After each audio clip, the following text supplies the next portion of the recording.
बिस्मिल्लाहिर्रहमानिर्रहीम। नाज़रीन अस्सलाम वालेकुम। Program QD with Shah Nadeem Ahmed के साथ आपका मेज़बान हाज़िर खिदमत है। नाज़रीन, प्रॉपर्टी माफिया के खिलाफ पंजाब हुकूमत का तारीखी एक्शन, मगर दूसरी तरफ वफाक का तरमीमी बिल निजी जायदादों के मालकान के लिए बड़ा धचका बन गया। इस नए वफाकी कानून के तहत अब टेलीकॉम कंपनियां महज एक नोटिस भेजकर आपकी मर्जी के बगैर आपकी छत, निजी ज़मीन या हाउसिंग सोसाइटी में मोबाइल टावर और फाइबर ऑप्टिक्स नेटवर्क नस्ब कर सकेंगी, जिस पर 30 दिन के अंदर जवाब ना देने की सूरत में खुदकार मंजूरी मान ली जाएगी।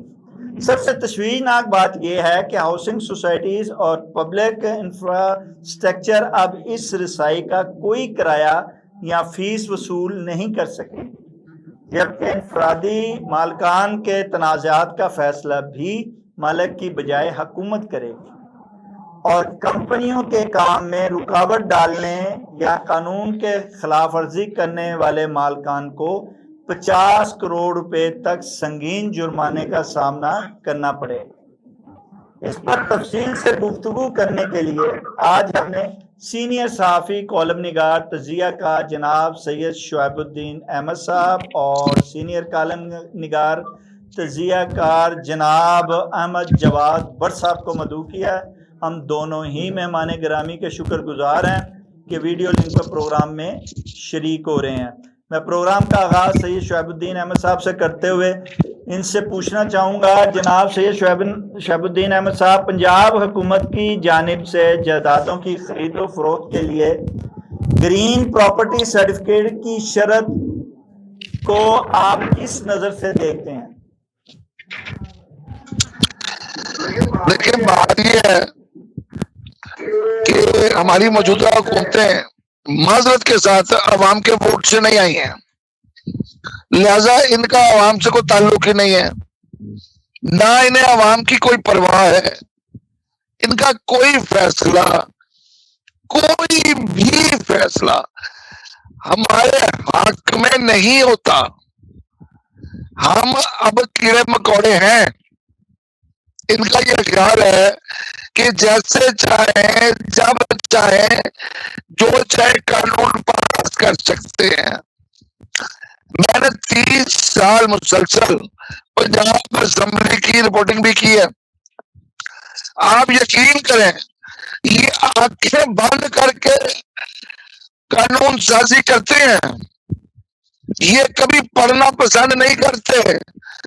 इन्हें कहा जाता है कि आपने ये बिल मंजूर करना है, और ये अंधों की तरह, बैलों की तरह, गूंगों की तरह सिर्फ हाथ खड़ा कर देते हैं। वैसे बच्चे क्लास में खतरे में ये सर हाजिर है, तो ये भी उसी तरह हाजिर है करते हैं। ये बिल इस तरह पास होते हैं और इसका नतीजा फिर हमें भुगतना होता है। अब जो असल मसला है, वो सबसे बड़ा मसला वो वफाक में हुआ है, फेडरल में हुआ है। वो है जनाब Shiza Fatima Khawaja, minister incharge IT and telecommunication, जो कि पार्टी के सरपरस्त के सबसे करीब तरीन दोस्त ख्वाजा आसिफ की भांजी है। और हर education is BA, not in IT. और जो कमाल किया इस हुकूमत ने, उस वजारत में किसी भी सरकारी ग्रेड 22 के अफसर को लगाना पसंद नहीं किया। वहां पर एक शख्स है, सरदार हशाम खान, फील्ड में आज जो जैज कंपनी है, इसलिए जब मोबाइल लिंक थी वो वहां भी काम किया है, सऊदिया टेलीकॉम में काम किया है। अब ये दोनों कंपनियों से तरबियत याफ्ता है वो, और आज वो उसी जैज के लिए काम कर रहे हैं, उन्हीं टेलीकॉम कंपनियों के लिए काम कर रहे हैं। वो हमारे आपके लिए काम नहीं कर रहे। और यहाँ ग्रेड 22 की मुराद भी ले रहे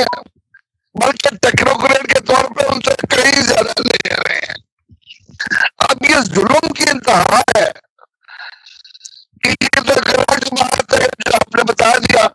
5 करोड़ रुपए जुर्माना मुझे, अगर मैं 1 महीने में घर इनके हवाले नहीं करता, जगह इनके हवाले नहीं करता। देखिए ये प्रॉब्लम आई है डीएचए से। बर साहब को भी साथ इसमें पहले शरीक कर लूं इस कानून साजी के हवाले से। जनाब अहमद जवाद बर साहब, वफाक में भी ज़मीनों के हवाले से कानून साजी हुई, पंजाब में भी हुई। आप क्या समझते हैं कि ये दोनों जो कानून साजियाँ दोनों जगह पे हुई हैं, आप कहते हैं कि अवामी मुफाद में की गई हैं और ये अवामी मुफाद में नज़र आती हैं आपको? सबसे पहले तो मैं शाहिद अजीम साहब आपका शुक्रगुजार हूं, आपने मुझे मौका दिया। गुजारिश ये है, ये जो ईस्ट इंडिया कंपनी की तरफ से अवाम के ऊपर गादबाना और काला कानून मुसल्लत किया गया है, जो मिनिस्टर इंफॉर्मेशन मोहतरमा शीजा फातिमा खाजा साहबा और वफाकी सेक्रेटरी ज़रार काशिम खान साहब, ये दोनों ही जिम्मेदार हैं। किसी भी जायदाद के ऊपर उसकी रजामंदी के बगैर एक आईटी कंपनी को फेवर देने के लिए उसका इस्तेमाल नजायज और खिलाफ कानून तस्वर होगा। ये इस कानून को फौरी तौर पे खत्म होना चाहिए और इन दोनों जुम्मेदारान से गवर्नमेंट को इस्तीफा लेना चाहिए। गुजारिश ये है, ये आईटी कंपनियां तो पहले ही पाकिस्तान में लूटमार कर रही हैं इंटरनेट की मद में, पैकेजेस की मद में। तो इस तरह का कानून लोगों की जायदादों को हटाने का ये तो इंतशार बनेगा जब कोई भी किसी की जायदाद पे लगाने आएगा तो उसके आगे मदामत होगी, गोलियां चलेंगी, कत्लो गारत होगी। तो ये कानून जो है ये सूरत पेश हो गया, मंजूर नहीं होना चाहिए, इसकी तरमीम करनी चाहिए और हुकूमत को इससे अपना मौकफ जो है वो जुम्मेदारी से देना चाहिए। इसमें हुकूमत का कोई तल्लक नहीं, ये इनका जाती फेल था। सैफुद्दीन अहमद साहब, क्या वजह है ये कानून साजी जो होती है आम आवाम के लिए होती है? ओके, आपने की है, टावर लगाने हैं, जरूर लगाइए। ये क्यों नहीं बनी गाला से, बिलावल हाउस से और ये जो है अपना नवाज शरीफ साहब का क्यों शुरू किया जाता? और जिस मिनिस्टर ने ये कानून साजी में बड़ा आगे बढ़ चढ़ के है, उसके घर से क्यों नहीं किया? साहब इसका जो असल बात है ना, कोई भी कानून साजी ऐवान में आने से पहले कायमा कमेटी की हमारी होती है। अब आईटी की कायमा कमेटी कौमी असेंबली की अलग है, सेनेट की अलग है, पे मुश्तमिल है। उसमें 6 मुस्लिम लीग नून के हैं, 4 पीपल्स पार्टी के हैं, 10, 6 आजाद है, 16, 3 एमकेएम के हैं और एक नेशनल पार्टी बलोचिस्तान के प्लेन बलोच है। अब आप उनके नाम सुने आप हैरान रह जाएंगे, जिन्होंने ये बिल मंजूर करके कौमी असेंबली भेजा है। उसमें सबसे पहले हैं जनाब अमीनुल हक साहब एमकेएम, जो चेयरमैन है इस कमेटी के, और उसके बाद है जनाब जुल्फकार अली भट्टी साहब पीपल्स पार्टी, अली कासिम गिलानी, यूसुफ गिलानी के साहबजादे peoples party, Sadiq Ali Memon peoples party और मोहतरमा शर्मिला फारूकी पीपल्स पार्टी। ये है मुस्लिम लीग नून के हैं अहमद अतीक अनवर साहब, और हाँ आजाद में गौर अली खान साहब भी हैं, बहुत बड़े वकील हैं, पीटीआई के सबसे बड़े चैंपियन कहलाते हैं, सुप्रीम कोर्ट के वकील हैं। सोए थे इसको पास करते हुए, आंखें बंद थी उनकी, किस कीमत में किया है? नजर क्या रहा, नजम से लोग जाके नेशनल कौमी टीवी पे बैठ के, जो टेलीविजन चैनल है वहां बैठ के नजम सेठी, जो कि मैं उन्हें मुस्लिम लीग नून का बहुत बड़ा खैर ख्वाह मानता हूँ। ये रकबात है कि इसी मुस्लिम लीग नून के जमाने में लाहौर में गिरफ्तार हुए थे और मैंने उनके, अच्छा हुआ ये है कि यहाँ से इन 20 लोगों ने पास करके भेज दिया, और उसके बाद वो अंदर वो 334-35 अफराद जो कौमी असेंबली में बैठे, जिन्हें ऑर्डर होता है पास करो, और वो कहते हैं पास किया। ये बिलें हैं जो पहली बार कुएं में जाती है तो पीछे गिरते हैं जाके सारे। इन सारों ने हाथ उठा दिए इस बिल पे। किसी भी एक अंधे बहरे गूंगे ने असेंबली में आवाज नहीं उठाई। ये तो हुआ ये है कि इस बिल के पास होने पे मीडिया में छोटा सा शोर आया रऊफ के असले का। उसके बाद परवेज शाह खान जो कि चेयरमैन है सेनेट कैबिनेट कमेटी की। अच्छा एक और बात, ये बिल क्या था सेनेट में विद इन 2 डेज पास करने के लिए कि उसी दिन पास कर दो। वहां किस्मत अच्छी थी कि वो अहमद जफर साहब, असम जफर साहब के बेटे हैं अली जफर, उन्होंने पास करने की बजाय कायमा कमेटी भेज दो। कायमा कमेटी के इस दौरान शोर पड़ गया तो परवेज शाह खान ने, फिर मुस्लिम लीग नून के सेनेटर अफनान उल्लाह खान जो कि जिनके वालिद साहब को सारी दुनिया जानती है, और सादिया अब्बासी जो कि शाहिद खकान अब्बासी की बहन है, इन सब ने शोर मचा दिया। वो टीवी पे भी बैठ गए और उन्होंने इसको कैटेगोरिकली कहा है कि ये अवाम से उनका हक छीनने के बराबर है। अब पीपल्स पार्टी और नून दोनों के सेनेटर ये कह रहे हैं कि ये गलत है, आइन की शिक 23 और 24 के खिलाफ है। इस तरमीमी कानून की 27A वाली जो है, जो उसमें शिक डाली गई है, वो टोटल अवाम के खिलाफ है, मेरे और आपका जुबानबंदी का गला घोंटने के मुतरातिफ है। हम लोग, अच्छा परवेज शाह खान ने एक और बात कही कि मुझे बिलावल भुट्टो का हुक्म है, ये बिल पास नहीं होना चाहिए। भाई तुम्हारा बिल पास नहीं होना चाहिए। नहीं, एक सेकंड। सैयद नवीद कमर बहुत सीनियर पार्लियामेंटेरियन है, 35-40 साल से कौमी असेंबली में बैठे हैं, 10 दफा मिनिस्टर रहे हैं। उन्होंने इस कानून में तरमीम पेश की है जो मंजूर हुई है। बगत से खाते हैं। अहमद जवाद साहब आप क्या कहते हैं, क्या ये इन कवानीन में हर जो अवाम के हकूक को स्लिप करें, कोई भी कानून हो, चाहे वो सेनेट से पास हो, क्योंकि पार्लियामेंट में और सेनेट में अवाम के मुंतखब नुमाइंदे बैठे होते हैं, वो कलअदम होने चाहिए, वो काबिल मजम्मत हैं और अवाम की नजर में काबिल नफरत हैं।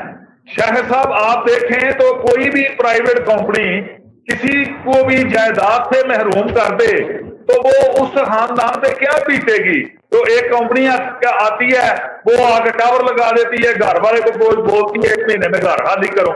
ये तो इस तरह तो बादशाहत के ममालिक ने भी नहीं कभी, मशरक़ वुस्ता के ममालिक में भी नहीं हुआ कभी। जिस मुल्कों में बादशाह से कायम है उधर भी इस तरह हुआ, इस तरह यहाँ पाकिस्तान में अब हक स्लिप करने की साजिश की जा रही है। ये पहले ही लोग महंगाई बेरोजगारी की वजह से परेशान हैं, ऊपर से इस तरह के गैर मतनाजा और अवाम अवाम के हकूक को स्लिप करके कानून बनाने, ये तो हुकूमत का देंगे। आने वाले वक्तों में शाह साहब आप देखेंगे तो बड़ी अवामी तहरीक की शक्ल में लोग निकलने को तैयार हैं। अगर इस वक्त हालात कंट्रोल ना किए गए तो लॉ एंड ऑर्डर का मसला तो पंजाब में तो काफी हद तक कंट्रोल है दूसरों सूबों की निस्बत, लेकिन इस तरह के जो माशी तौर पे जो लोगों को मसाइल हैं वो तो हल करना इसकी जरूरत है अब, और प्रायोरिटी भी होनी चाहिए हुकूमत को। तो लोगों की दुआ, अद्वियात, खाना, हर चीज जो है, खुराक, सस्ती रैश, बिजली, ये तो आवाम को देना हक है हुकूमत का। सरकारी जमीन और किसी भी जगह पर बगैर इजाजत लगा सकती नहीं है। वो शिरक जहाँ मेरे बच्चे खेलते हैं जाके, ये किसी भी पार्क में लगा देंगे। किसी भी सोसाइटी के अंदर जो पार्क है वो भी महफूज नहीं रहा, सड़क भी महफूज नहीं रही। ये हर जगह इनको, इस मुल्क को इंटरनेट देने के नाम पे ये कब्जा हो रहा है 5G। ये हम 5G कर रहे हैं पाकिस्तान को, और भाई तुम 10G भी करो, और अल्लाह के इस मुल्क में आपको इस तरह बेहंगम टावर नजर आते हैं जो हमारे यहाँ नजर आते हैं। अब एक चीज और शायद सब एक चीज बहुत अहम है, और वो ये है कि ये बिल बजट सेशन में आया है। बजट सेशन वो होता है जिसमें जल्दी जल्दी सब कुछ पास हो रहा होता है, क्योंकि वो 4 दिन का होता है। 4-5 दिन में आपने बजट पेश करना है, और उसके बाद 3 दिन के अंदर बहस होनी है, और देन मंजूर है मंजूर है मंजूर है मंजूर है। ये परवेज खान ने भी कहा है, जो पीपल्स पार्टी की चेयरमैन सेनेटर है, वो कहती है ये बिल क्यों लाया गया बजट सेशन में। इस जी वही बता रहा हूं ना, आपको याद होगा हमारे आईन में एक खौफनाक तरमीम होनी थी कादियानियत के हवाले से, और वो मुस्लिम लीग नून के दौर में बिल लाया गया था, जिसके बाद वफाकी वजीर साहब को मियां नवाज शरीफ साहब ने घर भेज दिया था। मैं उनका नाम नहीं लेना चाह रहा, सबको पता है, सारी दुनिया जानती है। जिसको कुछ ज्यादा कोई याद करना है वो नेट पे जाकर खोल ले कि कादियानियत का कौन सा कानून तब्दील कर रहे थे ये, और उसमें क्या हो रहा था। मैं तो लाज भेजता हूं उन पे जो हुजूर नबी करीम सल्लल्लाहु अलैहि वसल्लम के हवाले से हमारे कानून में कोई तब्दीली करने की कोशिश करे और कादियानियत को इस्लाम तस्वर करे। तो बात ये है कि ये उसी तरह से कानून अपनाया गया है, ये चोर रास्ता है। और नजम सेठी जैसे बंदे ने कहा है, अब तो लोग खुले हम कह रहे हैं कि ये किसने किस कीमत पे मंजूर कराना है। पूरी असेंबली, वो सबने पैसे तो नहीं लिए होंगे, लेकिन वो अंधे हैं, उनकी आंखों पे उस बैल वाले खोपे चढ़े हैं जो रहर चलाया करता था पानी निकालने के लिए सारा दिन, ताकि नजर ना आए कि अब नजर सानी का वजीर आजम ने इस बिल पर कह दिया है। आप क्या समझते हैं कि क्या नजर सानी होगी जनाब इस पे? क्या ये कलदम करार दे दिया जाएगा, या इसकी कोई वापसी होगी, या इसमें तरमीम की जाएगी? नहीं सर नहीं, ये इसको दे देंगे इजाजत। प्रॉब्लम आ रही है बहुत सारी जगहों पे इनकी, मैं बता पहले भी कहा, डीएचए वाले बहुत पैसे मांगते हैं इन कंपनियों से। ये डीएचए के अंदर इंक्लूड करने की कोशिश है इन कंपनियों को। डीएचए कहती है सिर्फ हमारी टैंकी के ऊपर लगाओ या हमारी कमर्शियल बिल्डिंग पर लगाओ। अब डीएचए अगर ऐसी कहते हैं कि हमारे घर में इंटरनेट नहीं चलता, एक प्रॉब्लम है जनरल है, लेकिन उसका ये हाल नहीं है कि आप पूरा मुल्क ही उनको दे दें। भाई आप डीएचए से बैठ के बात करें, सोसाइटी से, मेरे घर में क्यों घुस रहे हो? मैं आपके घर में घुसने वाले ऊंट की टांग काट दूंगा।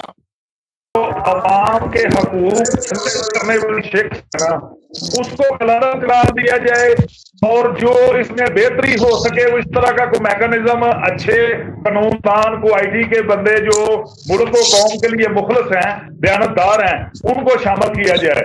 और सबसे अहम बात जो है वो ये चेक किया जाए तो क्या ये कानून जो अवाम पे मसलत किया जा रहा था, इसके पीछे जो है कोई किकबैक तो नहीं, कोई बड़ी रकम तो नहीं कोई किसी ने ली हुई। अगर ली हुई है तो उसके खिलाफ नायाब कार्रवाई करे और उनको कैफरे किरदार पे पहुंचाया जाए जो हादसे कर रहे हैं। देखें, आईटी के नाम पे लोगों की जायदादें खुथाना, ये तो कोई नहीं बनता। लोग हैं ये वजारतों से लेके मंसूबों के किक बैग तक सिर्फ अपने खानदानों को नवाजते हैं। अब देखें जो वजारतें दी हुई हैं बीए पास एफए पास लोगों को, उन्हें पता ही नहीं इन चीज़ों का, तो फिर ऐसी ही कानून साजी होगी।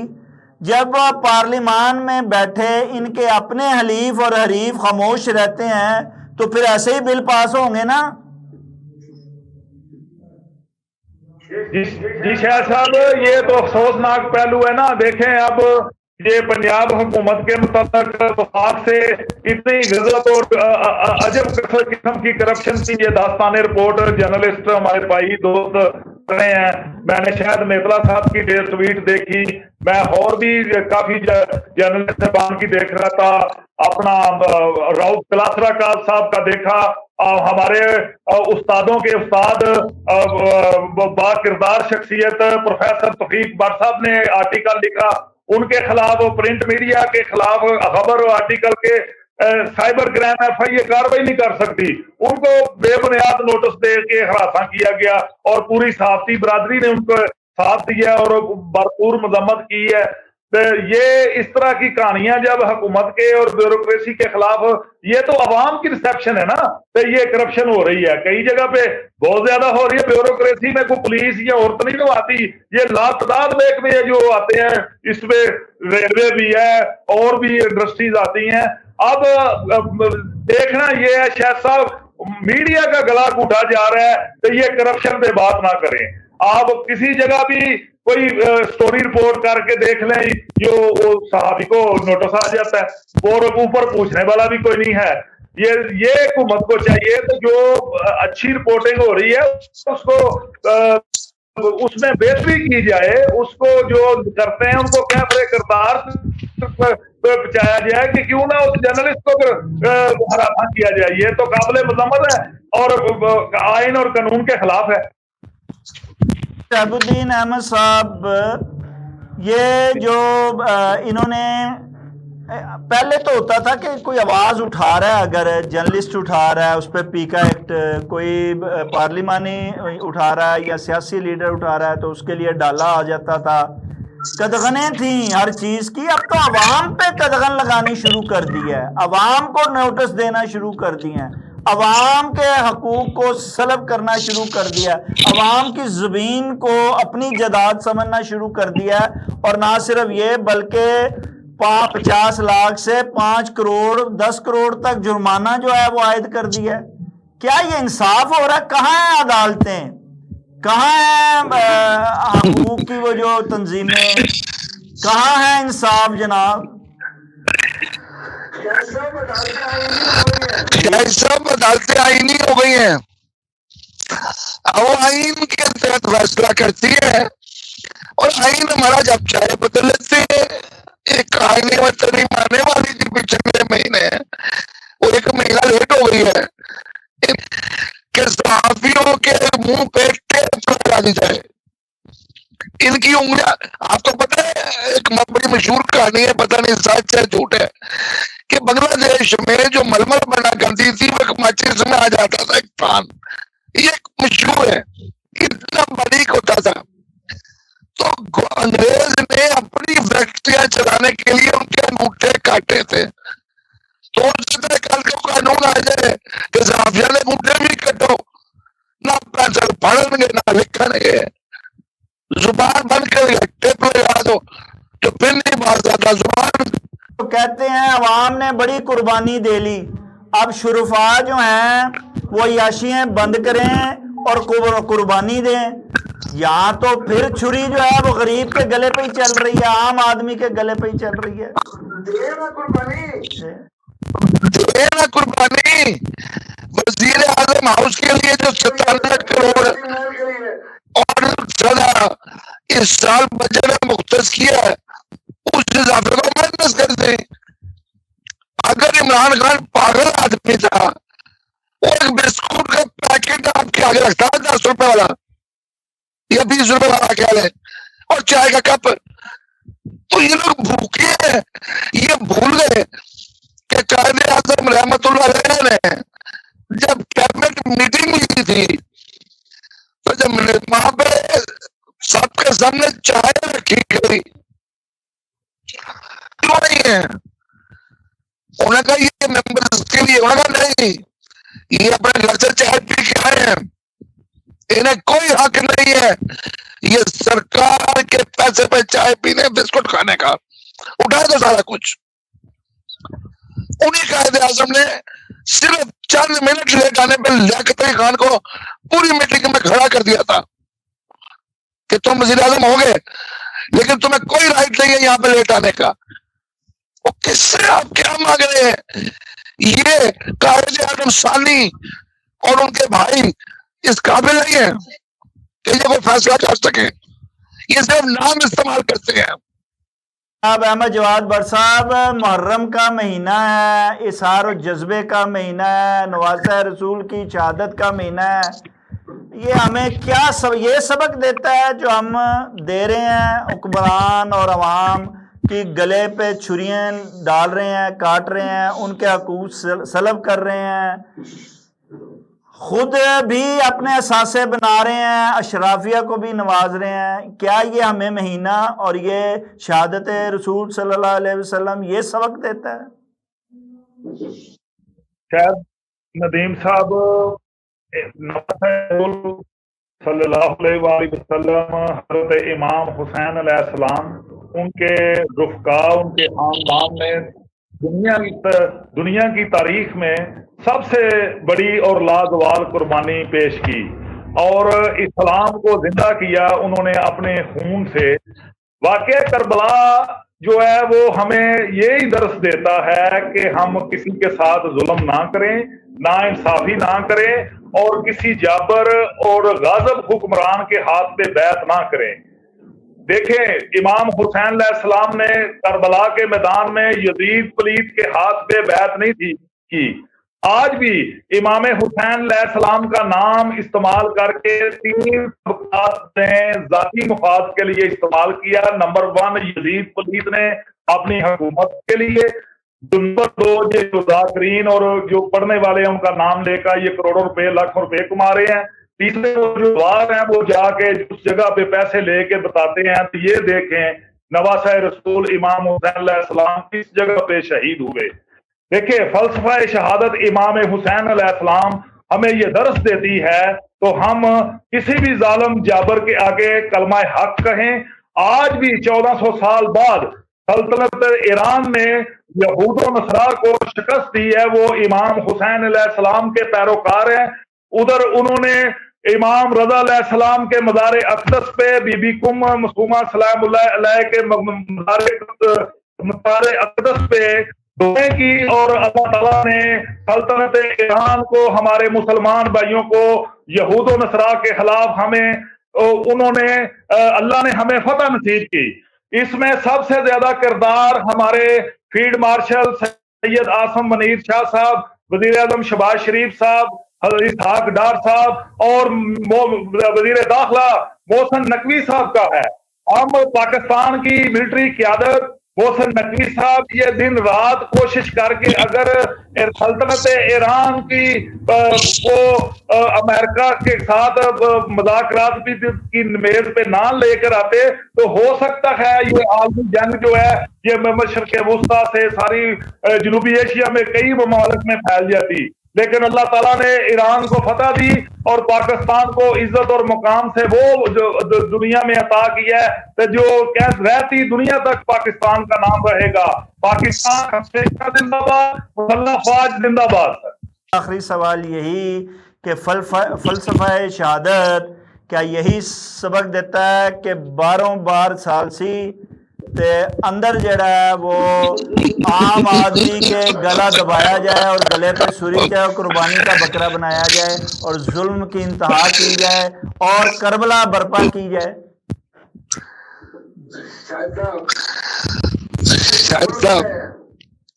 जिस मुल्क में हुकूमत ये कहे कि 8,400 रुपए कमाने वाला गरीब नहीं है, उससे बड़ी मजलूम कौन सी होगी?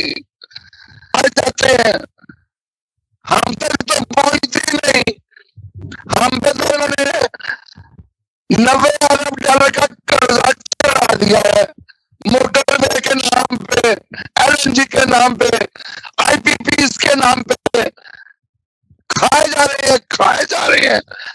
पेट के कुएं नहीं है, दोजख के भरता नहीं है इनका, दोजख भी भरा है इनका कुआं पेट।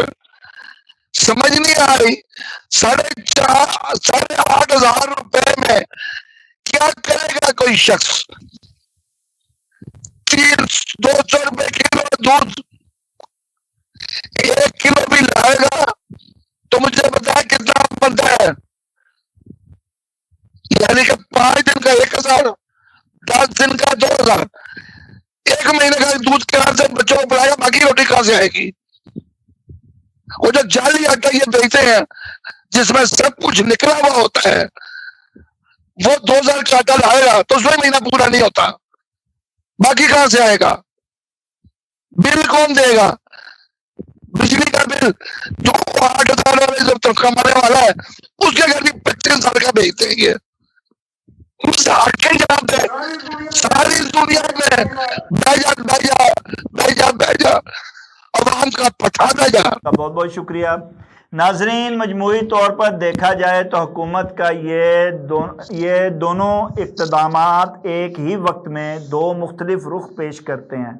जहाँ एक तरफ पंजाब हुकूमत का मलकियत तहफ़्फ़ुज़ कानून और ग्रीन प्रॉपर्टी सर्टिफिकेट जायदादों को महफूज बनाने और कब्ज़ा माफिया के ख़ात्मे की जानब एक इनकलाबी और खुश आइंद कदम है, वहीं दूसरी तरफ वफाक का नया टेलीकॉम तरमीमी बिल शहरियों की निजी हकूक़ और अमलाक के तहफ़्फ़ुज़ पर भी संजीदा सवालात खड़े करता है। तरक्की और डिजिटलाइजेशन वक्त की अहम ज़रूरत ज़रूर है, मगर इसका सफ़र अवाम की बुनियादी आइनी हकूक़ और निजी मलकियत की कीमत पर तय नहीं होना चाहिए। अब देखना यह है कि हुकूमत अवामी तहफ़्फ़ुज़ात को दूर करने और मुल्क में डिजिटल नेटवर्क को वुसअत देने के दरमियान किस तरह एक मुनसिफ़ाना तवाज़न बरकरार रखती है। इसके साथ ही अपने मेज़बान शायर नदीम अहमद और मेज़बान हमारे मेहमान जनाब शुएबुद्दीन अहमद साहब और अहमद जवाद बर साहब को इजाज़त दीजिए। आपका, हमारा, हम सब का अल्लाह निगहबान।